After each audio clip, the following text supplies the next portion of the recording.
Hi friends, welcome to my channel. ఈరోజు చిన్ని serial గురించి తెలుసుకుందాం. ఇప్పటికీ ఎప్పటికీ బాలరాజు నా మనిషే.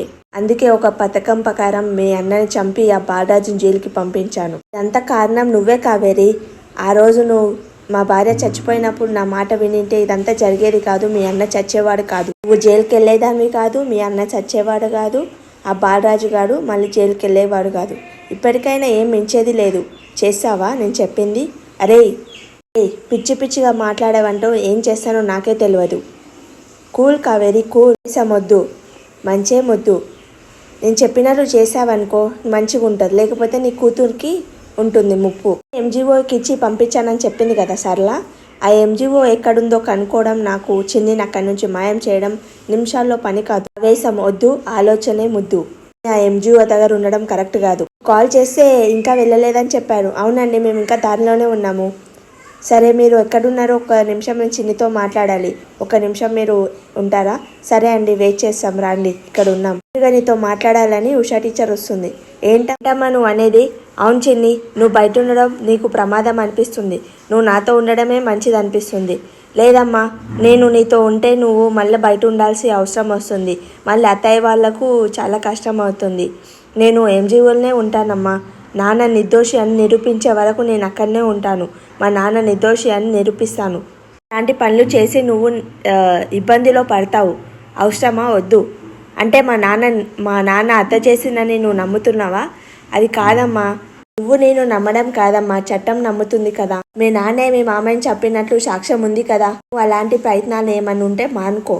మీ అమ్మను అని నిజం చెప్పేసి నేను నాతో పాటు తీసుకెళ్ళిపోతాను. అత్తయ్య వాళ్ళకు కూడా ఇబ్బంది లేకుండా చూసుకుంటాను. వద్దమ్మా, నువ్వు మా అమ్మవని చెప్పకు. నిర్దోషమని తేలే వరకు నువ్వెవరో ఎవరికి తెలియకూడదు కదమ్మా.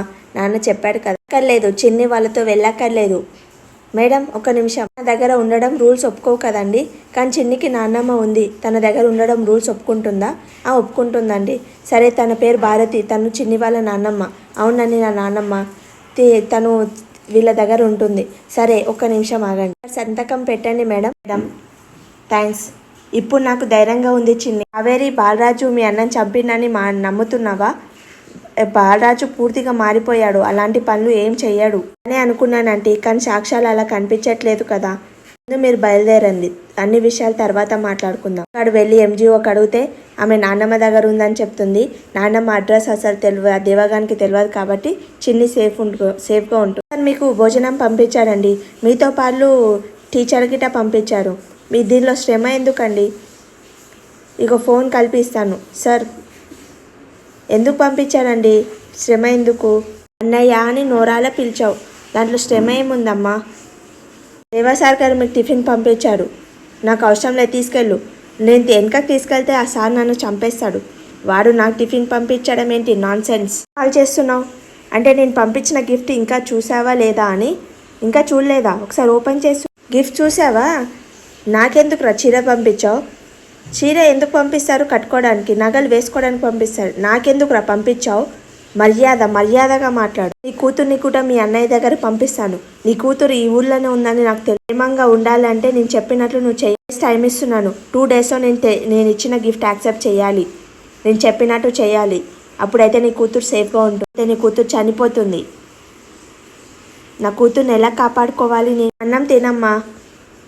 చిన్నప్పుడే అమ్మ జైలుకి వెళ్ళింది. జైలు శిక్ష అనుభవించి బయటికి వచ్చింది. ఇప్పుడు నాన్నని పంపించారు. ఎందుకు నాన్నమ్మ ఇలా జరుగుతుంది? మనకే ఎందుకు ఇలా జరుగుతుంది? మామయ్య అంటే చాలా ఇష్టం. అందరు ఎలా నమ్ముతున్నారో అర్థం అవ్వట్లేదు. ఆ వీడియోలో నాన్న చంపినట్లుంది కదమ్మా, అట్లానే అందరు నమ్ముతున్నారు అని. అదే నిజం అనుకుంటున్నా. అబద్ధం అని నేను నిరూపిస్తాను. హాఫ్టీకి నాన్న దగ్గరికి తీసుకెళ్తావా? ఎందుకు చిన్ని? ఆ రోజు ఏం జరిగిందో నాన్నకు అడుగుతా. చిన్నమ్మ చెప్పింది నేను ఎక్కడికి తీసుకెళ్ళొద్దని, ఇంట్లోనే ఉంచాలని. లేదు, నేను ఎట్టి పరిస్థితిలో నేను వెళ్ళాలి.